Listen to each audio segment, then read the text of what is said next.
Um, I need you to talk though, so I can get levels. Here I am talking. I'm going to talk now, and this is me talking. And with the talking, I do the talking, and then we talk. Okay, you can stop. I don't know why. Oh, there we go. All right, we're good now. GNcast.com. Why are you talking? I'm going to talk. All right. And I heard me. Yep, as I muted it. Muted the do-wacky. Is GNcast down? No, there it is. It's just slow. It has been slow throughout the weekend, I've been noticing. It's been slow. Right. Cool. I'm posting on my Facebook wall. Okay. Then if you're ready, I have to be done a couple minutes before 9. I have something at 9 I got to do. Sure. The stuff plays live on the website, right? Yeah. Okay. Yeah, you're supposed to at least, or it's supposed to at least.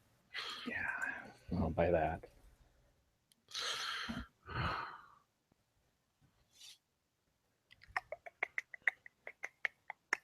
was told Brandon was gonna come watch.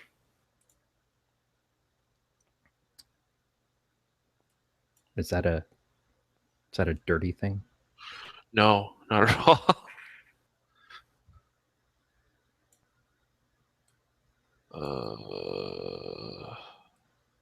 Let me know when you're ready. I am ready. All right, cool. I'm gonna start the fucking recording. Get my cheat sheet out. All right. Your last chance. To what? You had a concern that you haven't had in the past 35 episodes? How have you been eating? What? Are you taking care of yourself? What's happening? Are you doing good? Oh, fuck you. I'm so confused. All right. Shut up. Welcome to another podcast of terror, a production of Galactic Netcasts. I'm your host, Matt Stein, and with me, as always, is Corey, the Silver Fox Scott. Corey, how are you? I like the new sultry voice, so I'm doing much better now. I'm trying my I don't know, some sort of talk radio. I could eat soda biscuits and just chew real loud, and I already forgot where the hell I was going with that. It's weird to hear you open the show without that sense of utter disdain that you have to record. I'll fucking do this again. For more on this podcast, including show notes, contact information, I gotta get back to my sultry contact information, subscription links, go to gncast.com/pod. For other shows from Galactic Netcast, go to gncast.com. This podcast is really spoiler heavy, so if you have yet to watch the 2012 movie John Dies at the End, which is a farce, pause now, watch that, come back, and we swear a lot. I got to that point with only saying fuck once, so that's a record. Yep. It's like you're saving it all up for later. I'm gonna get a big scoreboard, just a big fuck board. I think they sell those, but I don't know if it's a scoreboard. I mean, you score on it. I'm gonna get a fuck swing. It looks like a giant game of Operation. Never mind. I'm mildly concerned that you know so much about a fuck board. It does use C-cell batteries. Oh, good lord. I really don't know if that exists. I was just making it up, but now it does. It was pretty good, even if it does not exist and you made it up. I'm proud of you. Thank you. If this is the first time you've listened to this, where the hell have you been for the past 35 episodes? But we do some news, then we talk about a movie or whatever the hell we want. So this week, the Silver Fox brought some tit stories. First off, Insidious is getting a 4th movie, which is, I don't know, a good thing. It's not a bad thing. I mean, Insidious as a brand has been pretty good. James Wan started on it, and I'm not started on it, but I mean, he was the one who was in charge of the first 2 films, and then he left for the 3rd one, and it got passed over to Leigh Whannell. But I think that they've maybe, in my opinion, they've maybe dropped in quality as they've gone along, at least as far as the stories. The 3rd one was minorly ridiculous. It was also a flashback movie.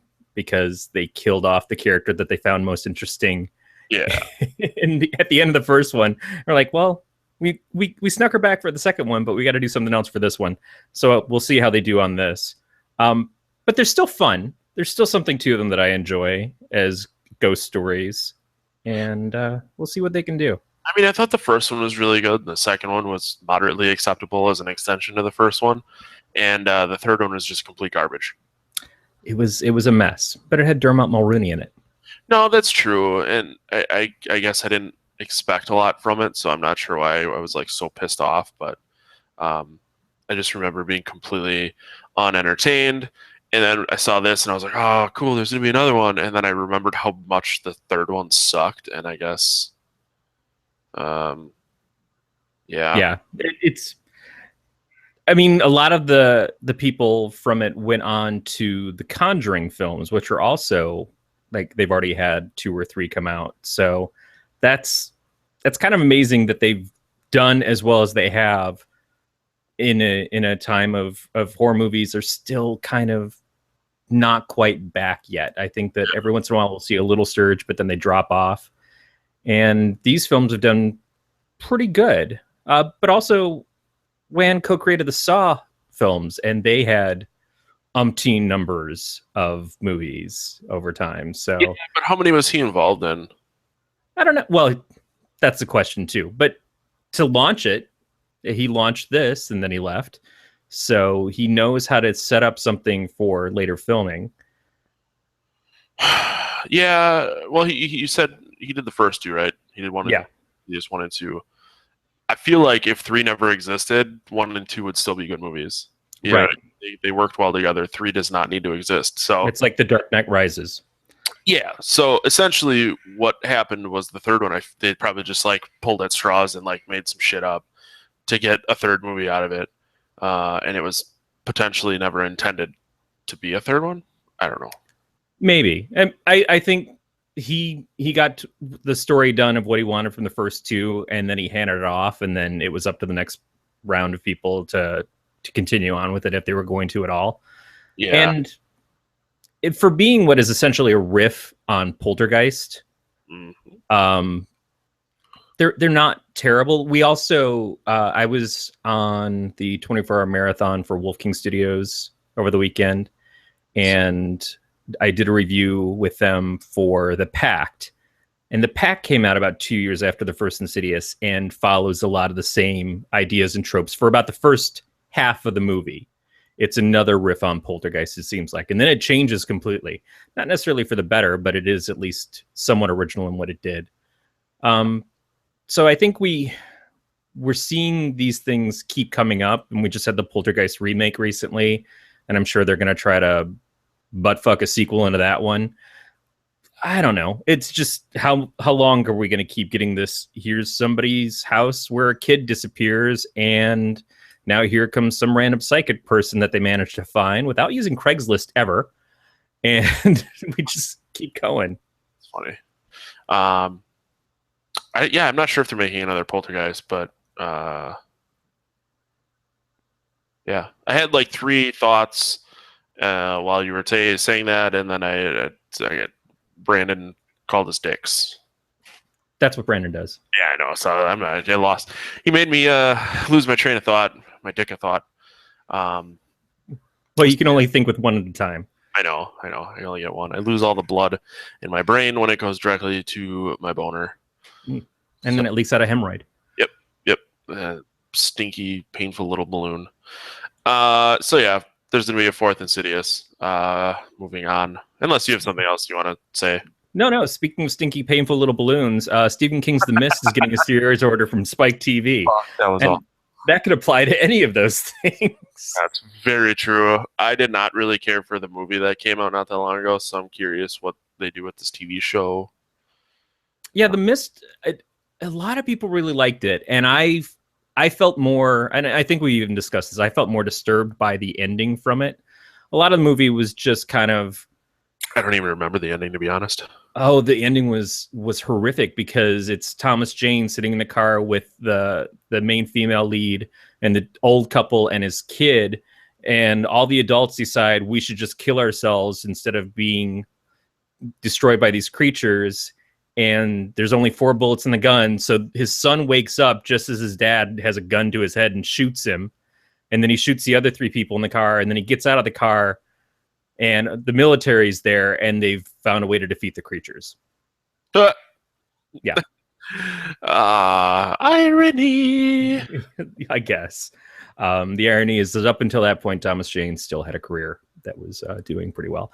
But yeah, I don't know what they do to make a TV series of this. On the other hand, it's on Spike TV, so I don't know that it matters.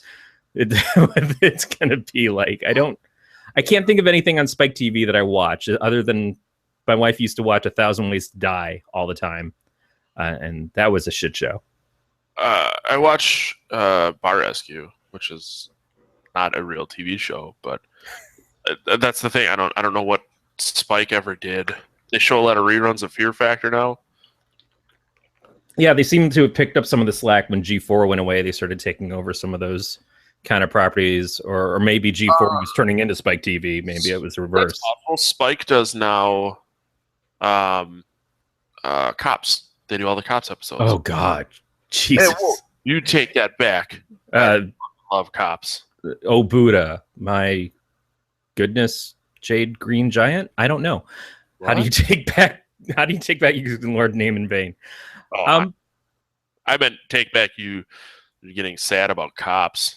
I did. I fell asleep on the couch the other day and I woke up and Cops was on. I don't even know what I was watching to begin with, but I was really disappointed in my TV. Cops is just a constant reminder of how my life could be so much worse. Yeah.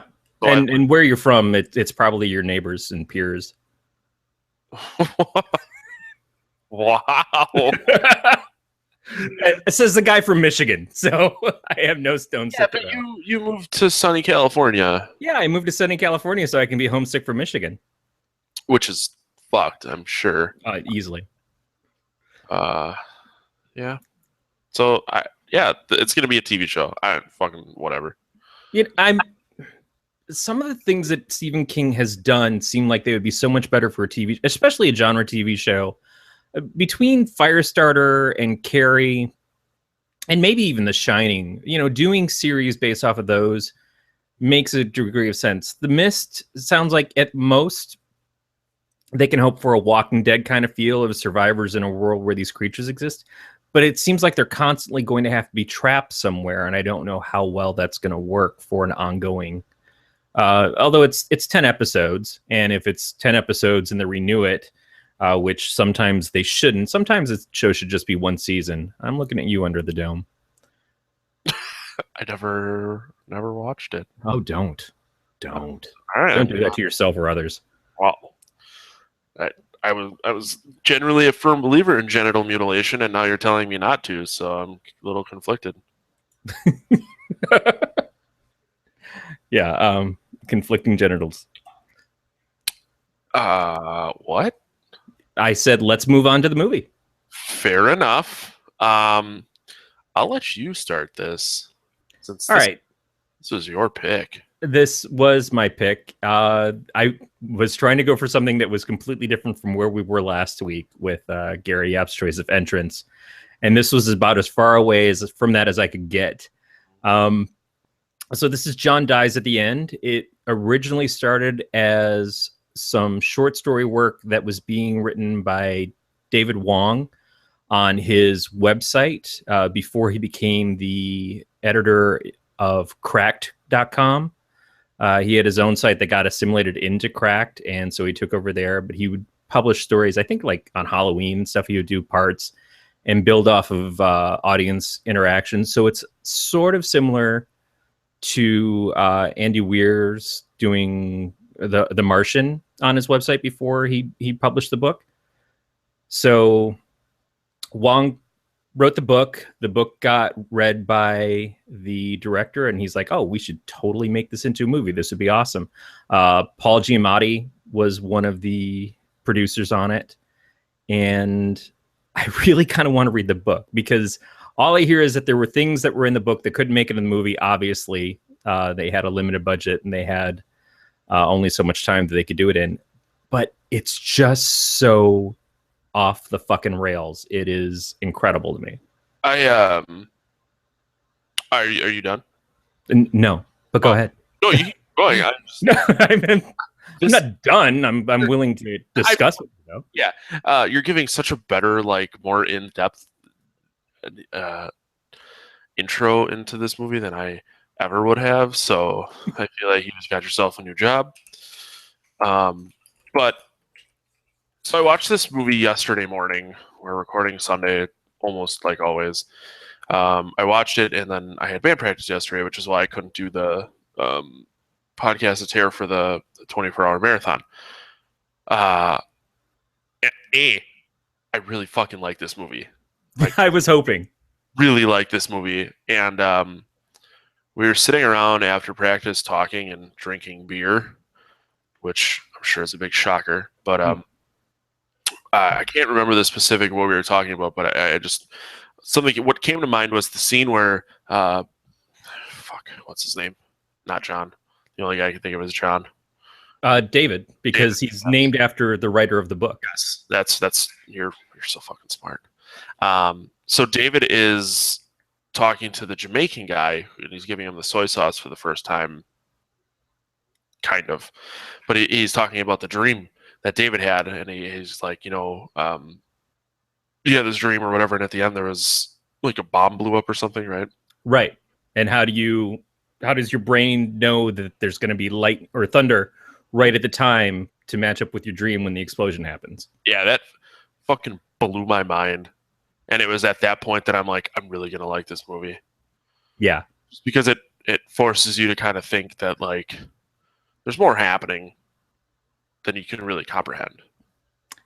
Yeah, and I've wanted to explore that conversation before, but because I know that I've been asleep and heard music and stuff in my dreams, and then the dreams go on for a long time, and then I hear the song when I wake up, and I'm like, okay, did the song just happen to replay, and I heard it in the dream, and then I wake up hours later when it's playing again, or do dreams just happen really fast, and time doesn't pass in them at the same speed as what they do in reality? And so you think all this stuff has happened, but it's actually happening like a flash of a few seconds. See, I've always assumed that dreams just happen really quickly. Yeah, me too. Now, I don't know shit because I'm not really that smart of a human being, but I feel like it kind of like take Inception, where they're like, the further in you go, the slower time really goes in the real world. So it's like if you're like really, really asleep and you're having like, a dream, you may have like lived hours and hours or a day, and it's been like 10 minutes. I've never seen Inception still. It's not bad. No, I'm sure it's perfectly good. I just, for some reason, I've never caught it when it was on. Yeah, what I'm saying is, don't like drop everything and go watch Inception. Like it's a good movie, but it's not. No, fuck you. I'm leaving the show right now to watch Inception so we can have this conversation. Well, Corey goes and fucks himself. You're gonna have to listen to me talk alone. The fucking wall. All right. So how do you want to give the rundown of the plot of this? Because it goes into a lot of different places. It really does. Let's see what Wikipedia has. Oh, we'll start at the beginning. So we meet David at a point where he's already working as sort of a paranormal, kind of like a Ghostbuster, because he's not an investigator. It's he and his buddy John sort of take on jobs to go to other dimensions and save them from these weird creatures or gods. Something that's essentially Cthulhu-esque is in this. But he is giving an interview to Paul Giamatti's character in a bar one night to kind of like get the word out there of all this shit that's going on. And so he's sitting there and he's recounting how he got to where he is. And so he and his friend John are at some party out at the beach, where, not at the beach, but somewhere where John's band is playing. And then he goes and he meets that Rastafarian guy you mentioned, Robert Marley. And he's a psychic. He starts telling him all the stuff about himself. And he meets a girl named Amy, and Amy is missing a hand Mm-hmm. and is also missing her dog. He finds her dog, goes back home, and wakes up to a call from John, paranoid, freaking out in the middle of the night, obviously on some sort of drugs, has him come over to his house, goes to help him, and John's like, there's that thing behind you. You've got to move. We got to get out of here. And David doesn't see it, but it's this giant creeping spider thing crawling up the wall. And it gets really fucking weird after that. Yeah, it really does, but it kind of... I mean, no, it doesn't make sense. It makes complete zero sense. Total nonsense. But it's... I don't know. I just really liked it. I like the out there-ness of it. Yeah, I mean, we have aliens when Doug Jones's character shows up as Ryan North, I think his name is.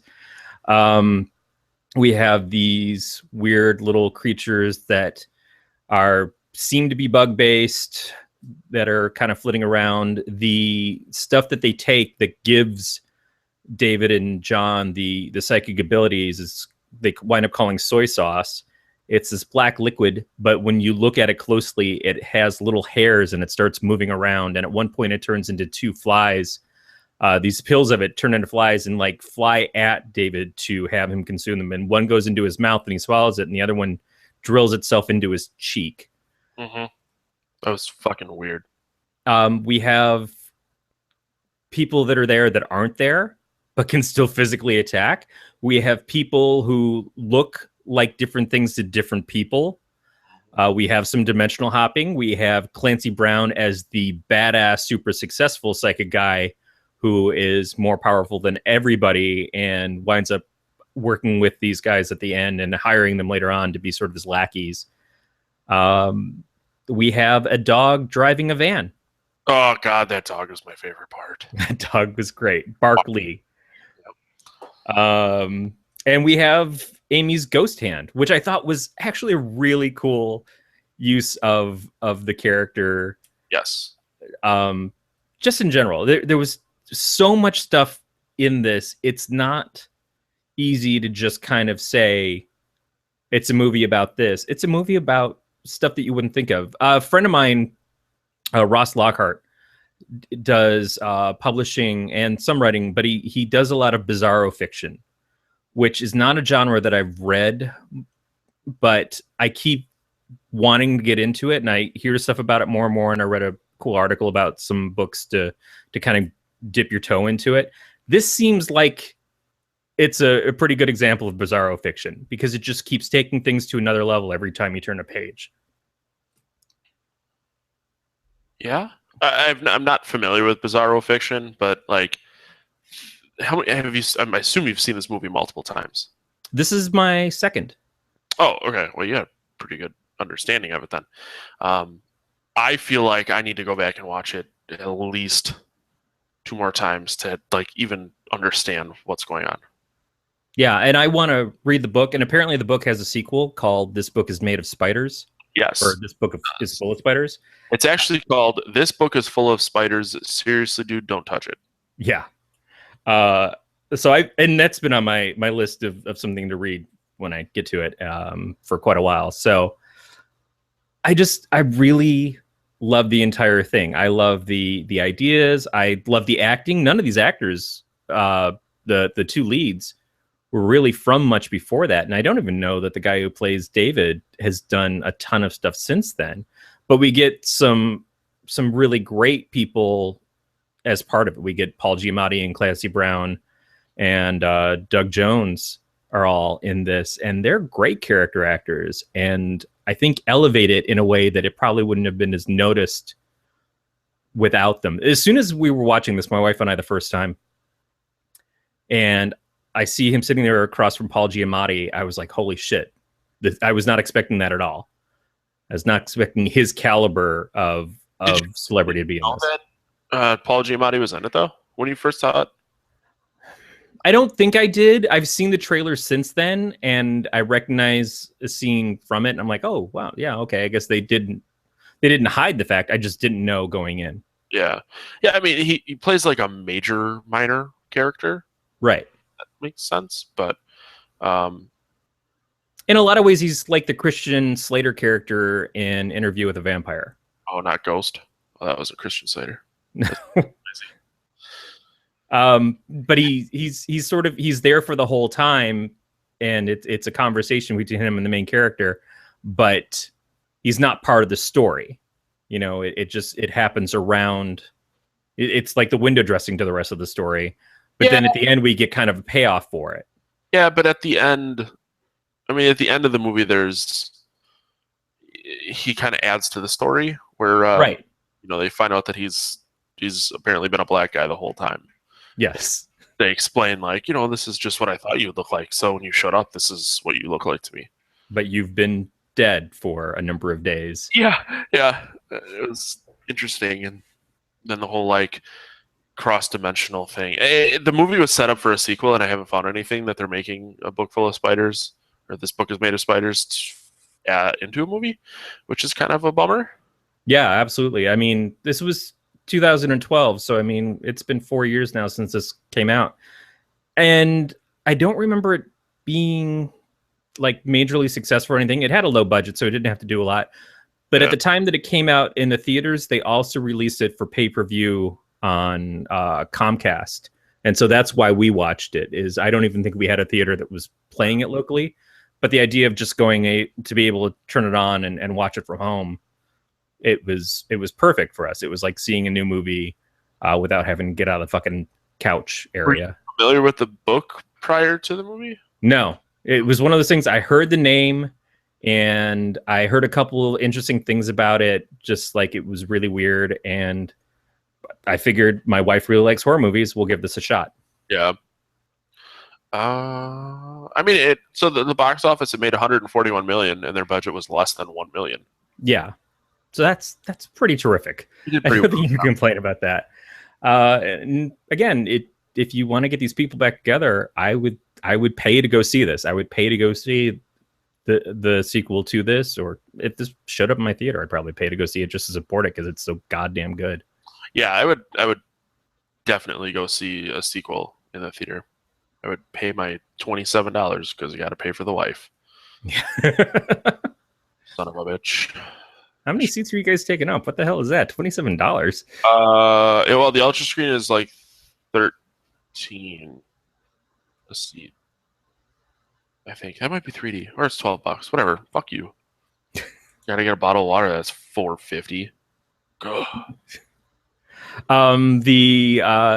The guy who directed this, Corscarelli, also did work on the Phantasm series, the Beastmaster, and Bubba Hotep. Oh, damn. Yeah, so definitely a person that has made some interesting and cool choices over time. I have no problem with his work. Yeah, I don't know this. I don't really know what the people do. You know, the ones that specifically work on a movie, like the director. Like, I get he directs, but don't you kind of need like a decent actor to? Fuck, what do I know? Some asshole. It helps, and a good story to start with.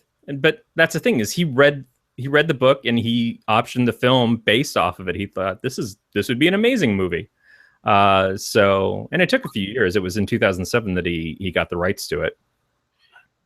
Yeah. Which, I mean, you said that there was stuff pulled out of the book, so I'm curious to see if I can get my hands on the audiobook and listen to it. But I'd be curious what they had to cut. Now, I don't know if they really cut a lot of the. I don't know if this is a situation where the book is better than the movie. I don't know if it'd be better. It may be one of those things where the book has enhancements because you're getting some extra scenes, maybe a little bit more explanation of what some of the things are. Because I'd never got a really big feeling of Roger North as a character. He was there and he did stuff, but I didn't quite understand his being there. But I don't think this is a movie or a story about understanding. I think this is something you just kind of ride along. You just go with the experience. And that's the other thing, is maybe Roger North has a bigger part in the second book. I don't know how much the second book and the first book really tie into each other outside of the characters. Right. even that. Um, but he did a good job of being like weird and creepy. Yeah, and the guy who was the cop, the detective, Glenn Turman, he was really good in it, playing a reasonably like okay good guy, but he's still the law, so you're still kind of on a shit list. And then he goes to shoot David at one point, but later on saves David and John's and everybody's lives. Yeah, and blows the fuck up. But yeah, that was probably one of my favorite parts, where he seems completely normal, and he goes, "I just wish the voices in my head would stop being so loud," or whatever, and his eyes just fucking blow up. yeah. It was intense. And another actor who brought a lot of gravitas. I mean, he was from The Wire on HBO. He used to be on A Different World back in the 80s with Denise Huxtable. We don't talk about the Cosbys anymore, but still, it's like there was a great amount of stuff in this to admire. The balls and the care that it went into it. Yeah. I don't know what else to say other than the fact that I loved Barkley. He was definitely like when the truck drives through the wall, and I'm like, I wonder who that was, and it's just the dog. I was like, yeah. Dog sitting there just looking up with his paws on the wheel. Yep. It was magical. But another like strong point to the book and the movie in itself is like when that happens, you never really think like. You just kind of chalk it up to the fact that like, yeah, it's just weird shit happening, so it's just normal. But you never think about like how Barkley really ties into the story until the end when they're like, yeah, well, we needed to get this person here, and we needed you guys to take the dog. And yeah, we needed the dog people to distract people from the real hero of the film. Yeah, which I don't know. I think that movie did a really good job of like kind of mind fucking you into not really knowing what's happening, or lulling into a false sense of security that you think you know what's happening. Yeah, I mean it starts out and it kind of jumps around in time a little bit, but it starts out in the movie with the scene of David basically telling you he's sitting in his front yard. He's just chopped the head off a guy with an axe, and he's burying the guy. And he's like, don't feel bad because he was already dead when I chopped his head off, but I also am the one who killed him a few minutes before that. And then the axe handle gets damaged, so he goes and takes it to the store, explains away the blood on it as being barbecue sauce. They fix it, and then later on, he has one of those giant slug things in his kitchen. He chops it with the axe, and the blade of the axe breaks, and he takes it back to the store, and they fix that. And then the guy who he buried in his yard comes back, and he looks at the axe. He goes, "That's the axe that kills me." And he's like, "But is it? Is there anything left of this axe that was the original axe?" And it's just such a weird, not explaining the context of any of the things that happened there. We never find out who the guy is. We don't know really what the bugs are. We see a couple of them throughout the film, but it's just here's a question, here's a situation to get you the context of answer this question. Yeah, I feel like a lot of what happened in this book or movie wasn't really so much like explaining anything. It was maybe just supposed to set you up for the fact that like nothing's gonna make sense in this movie, and it's meant to not make sense. But it's not idiotic. It's not like nothing makes sense, and so there's no coherent story. It's just the stuff happens. It makes sense in the context to itself, but I think it makes sense like a drug trip makes sense. Right, and I think the biggest part is the fact that soy sauce exists. Right. Soy sauce is the reason that all this shit happens. Like if it was just things were just happening, and if you took soy sauce out of the story, it would make it stupid. Right. But having like that mind expanding drug is what makes it make sense. Yeah, and you could see the excitement of John's character as he's on it and he's experiencing it, and David hasn't yet. And so David doesn't understand the context, and John's like, "Yeah, I've been calling you all night. You haven't been answering your phone. I'm probably going to call you a few more times from different points in time." And so they're sitting there at I think the same restaurant that David was at the beginning with Paul Giamatti. And they're sitting there and they're having this conversation, finding out why the fuck what happened to John after the party, and David gets a phone call, and it's John on the phone, and he's like, "Am I there? Am I dead yet?" You know, all these things, and he's just looking up at his friend as he's talking to him on the phone, and John in front of him is like, "Oh, is that me on the phone?" And he's all excited, and he's like, "How cool is this?" And David's just, "What in the fuck?" And it doesn't start to gather until he accidentally gets injected with the soy sauce to begin with. Yes.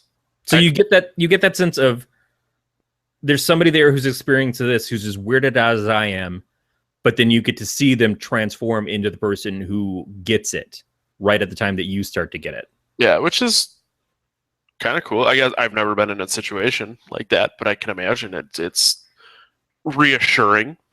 Yeah. You know. Sometimes it's reassuring to talk on the phone, but it's actually a bratwurst. That was, and what the fuck else are you talking to? A banana or a shoe or something? Just basically. Yeah, it was really good. You done really good this week. Thank you. You always say I pick shit movies, and then I know that I don't pick as shitty movies as you, but I wanted to bring you something that you might really like. Yeah, I mean, it's no Santa's Sleigh, but it never would be. That was a good fucking movie. Yeah, I don't really have much else to say. I mean, I really need to watch this movie like a good 2 or 3 more times to have like a better conversation, because I spent the majority of my time watching this wrapping my head around what was happening. Yeah. Oh, and I started watching it at like midnight last night. And right when Erin went to bed, she goes, "So what, are you going to come to bed?" I said, "Well, no, I got to watch the movie tomorrow." "What are you doing?" "John dies at the end." "Now? You're doing that now?" Like, can you handle that right now? Did you handle it right now? I handled it as well as I would any other time. Fair enough. Yeah, being awake or being tired I don't think it's really going to help. Yeah. Fuck your brain anyways. Shall we rate it? I think we shall. Rewatchability, I have a feeling you're going to give it a good score. Yeah, say 4. 4 is definite. I kind of felt like, why have I not rewatched this since it came out? Because I know when it came out, and when at that point in time we were paying for it on a cable, so we only had a short period. Otherwise, we'd have to pay for it again. But I've seen it. I've had it in my queue in Netflix for a while, and I'm like, why have I not been watching this? Because I think it's got great rewatchability. So yeah, I'd say a 4 is good. I'm gonna give the story a 4. Upon rewatching, I might bump it up. You know, I may be disposed to bumping it up to a 5 when I have a better understanding of it. But it's if we kind of go based on the discussion with Gary last week, where like this movie stayed with me. The story and the concept stayed with me. It stayed with me enough to where I was having a discussion, like I said yesterday, with 3-4 other people who have never seen this, and brought it up. And like even they were then intrigued and like, oh, this actually sounds like a pretty fucking cool movie. Just being like outward thinkers. So yeah, 4. Yeah, I would say definitely 4. I might even go 4.5 just because I want to read the books. The story is so much to me that it's not just about the movie. It's like I want to go and find out more about the story from the 2 books that were written, and just see how David writes a novel as opposed to what was essentially a screenplay. Yeah, I didn't find it scary. I guess if we did gore, there was a lot of gore, but it was even lightweight gore. Yeah, it was that 2, maybe a 2. Yeah. The scariest thing to me was probably the masks that the people were wearing in the other dimension. Yeah, that was kind of funny. I was waiting for him to take it off and be like something to be really fucking weird looking, but it was what it was. Masks were weird looking enough. I like that they called it out as Eyes Wide Shut. Yes. And that was your moment of nudity. Just suddenly a whole host of women come walking naked towards you on the screen. Very true. Funny thing I just realized is that we both liked the movie so much that we glazed over the fact that like in the first 10 minutes the doorknob turns into a big dick. Yes, that's right. I was so good. I thought about I should write this down because I need to remember this. John goes running up the stairs, goes to grab the doorknob. The doorknob turns into a giant penis, and then he's like, We can't open that door. Yeah. And David's like, I agree with you. I completely agree with you. And the giant meat monster that they fought too, which was in no way related to the rest of the film, other than the fact that it was just set up for what these guys are doing now. And that was a part where it was jumping around in time a little too much, but it was such a great scene. It really was. And they also explained like how the monsters or aliens or whatever look different to different people. Yeah. That was fun as shit. Yeah. Overall, great movie. If you haven't seen it and you're listening or watching this, I highly recommend you go see it. Like Corey said, it's on Netflix. Yep. It's pretty easy to get to. It is definitely worth your time to watch. And you can let us know what you think of it by contacting us at our voicemail at 805-328-3966. Or you can email us at pot@gncast.com, or you can leave us a message on our website, gncast.com. You can also follow the show on Twitter and Instagram at Podcast of Terror, and also subscribe to this podcast via iTunes, Stitcher, or your favorite podcatcher of choice, and leave us feedback or a rating on either of those. We would appreciate it. Ratings help the network, helps the show, and makes Matt feel all gushy inside. I get warm, fuzzy. Yeah. I am generally warm and fuzzy. It was 80 out, and we have all our windows open, and now I'm just warm and uncomfortable. It is really hot. I'm not happy about today at all, and it's California, so it's not going to get any better. But speaking of getting any better, you can get all the links to all of our shows, including some better shows. I'll admit it. I like Weird World Weekly. I think it's a fun fucking ride every week, even though that's not how often it comes out. I just re-listen to old episodes. But you can find them all at gncast.com. And you can also join us on our Facebook page at Galactic Netcasts under Facebook. You can find me on Twitter and Instagram at Matt the Lifeguard. Corey. I am at Don't Ask Comics, and you can go to my site, don'taskcomics.com, and read the comics that I'm associated with. Awesome. Well, thanks again for listening to another podcast of terror, and we will catch you next week. Next week on the Podcast of Terror. I decided without talking to Corey that next week we're going to watch the movie Hush. It keeps showing up everywhere. I saw another news story for it. People keep saying it's just the fucking kitties titties. It is on Netflix, so the show notes to this episode, which will come out Tuesday if you're watching the video, or it's out now if you're listening to it, there will be a link directly to the Netflix page for Hush. It was actually recommended. Corey and I had talked about it, never seriously, and then it was recommended by Dave Nelson, who's the head of Galactic Netcasts, so I felt like now we have to because someone recommended it. And we have a shit ton of recommendations coming in, which is awesome, so keep them coming. We're keeping a list, and we'll keep going through them, and when we don't have guests, Corey and I will tackle them, or if our guest wants to watch it. But yeah, thanks again, and we'll catch you fuckers next time. Stay scary, everybody. Awesome. Hi, Brandon.